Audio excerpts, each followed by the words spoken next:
Well, hey guys, and welcome again to Into the Night. Now this video is going to be a pretty exciting one for me, especially because we've got InfiRay sent me. This is their brand new tube TS60. So this is a 12, it's 1280 core scope.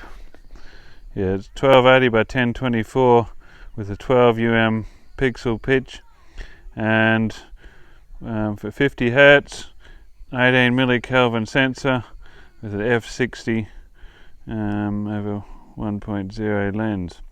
So using it, so it's a tube scope, so it takes your normal 30mm rings. So I'm really keen to get this thing out and unbox this thing, and so I'll just give you my initial impression. So well, by the time you see this video, I'll have had this for a few weeks and had a bit of time to fiddle with it. But anyway, I'll get a full review out once I've had a bit more time behind it. But anyway, I'll unbox this and show you what's inside it. 3, 2, go.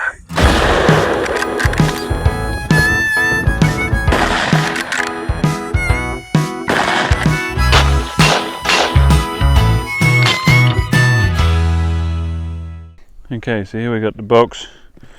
It's just shuts via a magnet. First of all, we got this top section. There's a box. It's got a battery charger and a charging lead, or the lead for to power the battery charger. Got a strap for the case. Got another USB-C lead for charging the internal battery of the scope. You got the wall adapter, but it's still the 2-prong one, which is not Australian one. I'll have to use an adapter and just another one, and I'm not sure what this little torque wrench and some other funny tool on the end. I'm not entirely sure what that's for, but anyway, that's what's in the box. Now it doesn't actually come with any batteries like the lithium batteries, the external ones, but it takes 18650 battery. So it's very, very similar to the tube TH50 that I did a review on a few months ago.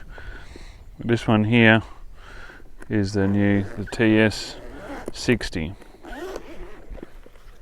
So first of all, in this pocket we've got a few. These are the heat pack side in, like the zeroing heat things, and we've got a lens cloth. Then we've got, well, in this little pocket here we've got the little hood, the eye cup thing, and here's the scope itself.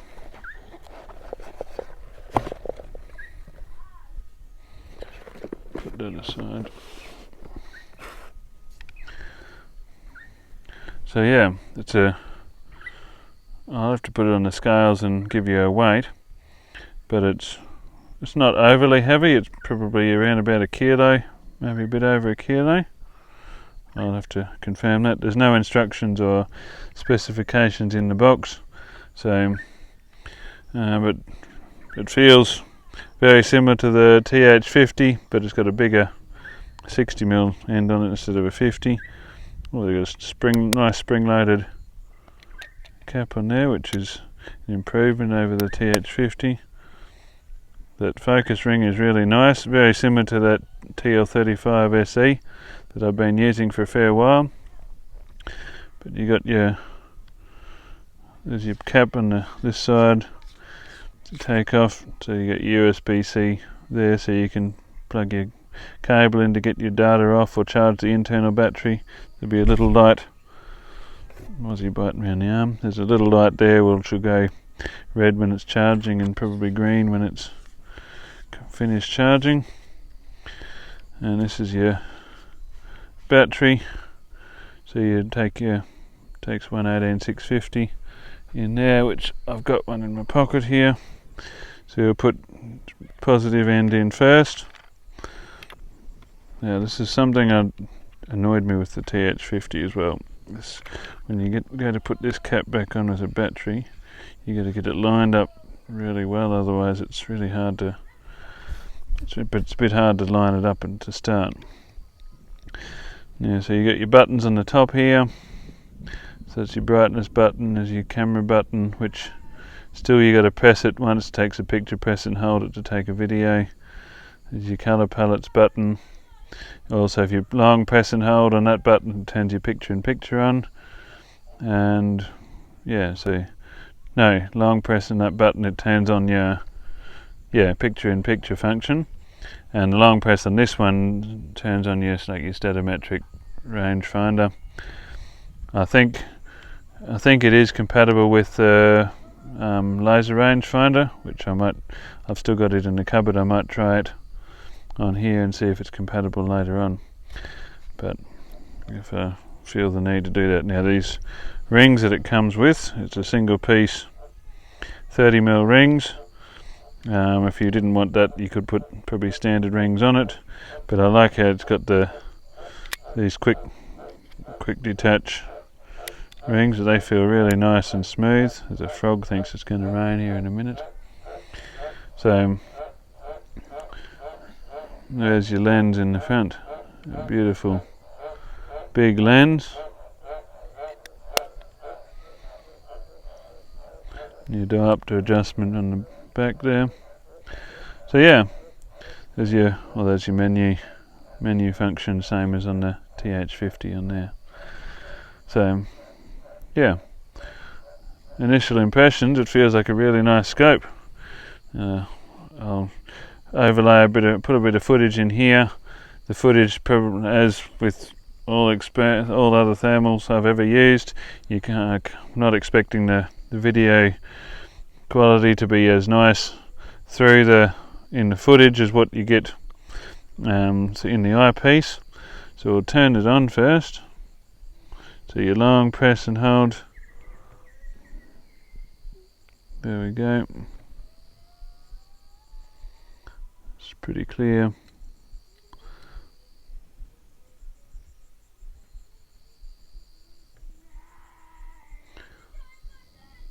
It's going to be silly on the screen probably, just in the camera.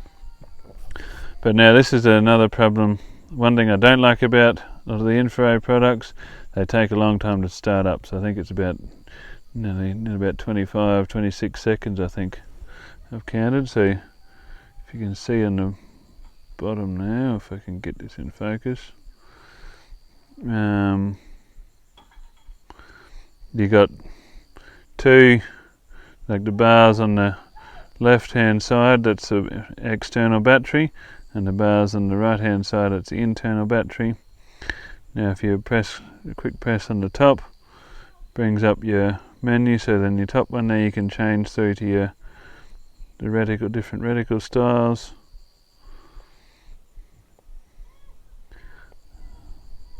Just cycle through, so I'll leave it on that one, and you give it a turn the dial, and if you turn it clockwise, that goes downwards. If you turn it anti-clockwise, it cycles upwards through it.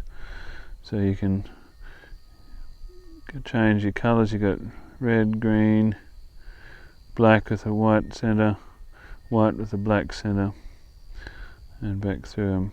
I'll leave it on the white one with the black. That one there's your contrast, and then that one there, sort of your clarity, sort of turns on how clear it actually makes it a bit more crisps up the picture, if that's the right way of saying it.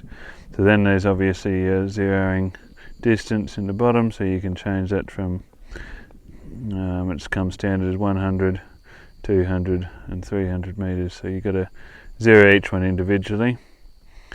And if to get out of that, you can get out of any of the menus, you can just give that one there a quick press.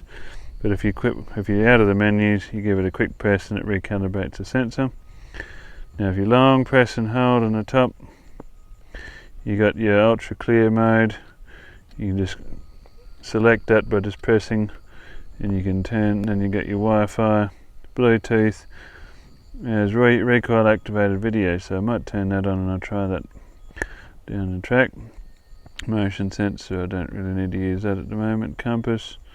There's your laser calibration if you want to use your laser rangefinder. there's zeroing profile, so you can switch that. You can have 3 different profiles, and each one set at 3 different distances. Then you go to your zero, and that's how you zero your scope. So you select that, you can select your distance, and then you can select customize what actual zeroing distance is, and then you can select and go into actual zeroing. But I won't go into that now. And you hit the power button to go back. There's your calibration, so you can switch that between automatic, manual, or background. So not sure what background does, but I'll go back out of that, go down to standby time. I'll turn it off, otherwise I'll make it go into standby. Might make it after 6 minutes, so it'll automatically go off after 6 minutes if I do that. Pixel defect, compass calibration, settings, blah blah blah. So anyway, that's enough of that for now. Well, just starting to shower out here, so I better get these boxes and stuff inside so they don't get wet. But overall, the initial impression feels like a really good little setup. The weight's not overly heavy. It will add a bit of weight to your rifle and everything, but overall it shouldn't be too bad. Okay, so you can see some birds out there at 30 metres, and magpies running around. That one's behind the long grass, but you're still picking him up. That one there's a peewee, or a magpie lark. There's a magpie. They're all about 30 metres. Now if you look down, I'm only handling this. You can see down there with targets. That's at 150. That one there's at 200. You can see him quite clearly. Now we'll look up there at the mountain. So we've just had a bit of a shower rain, so everything's going to be fairly poor thermal conditions anyway. I'll just try and get this focused. So, also I'm doing an audio, I should see how this audio sounds as well. Tank up on the hill up there. The clarity of this thing is amazing. There's a magpie down here at about 20 or 15 metres, maybe 20 metres. Interesting how the head is hot. It's like you can't see the feathers where the head actually is.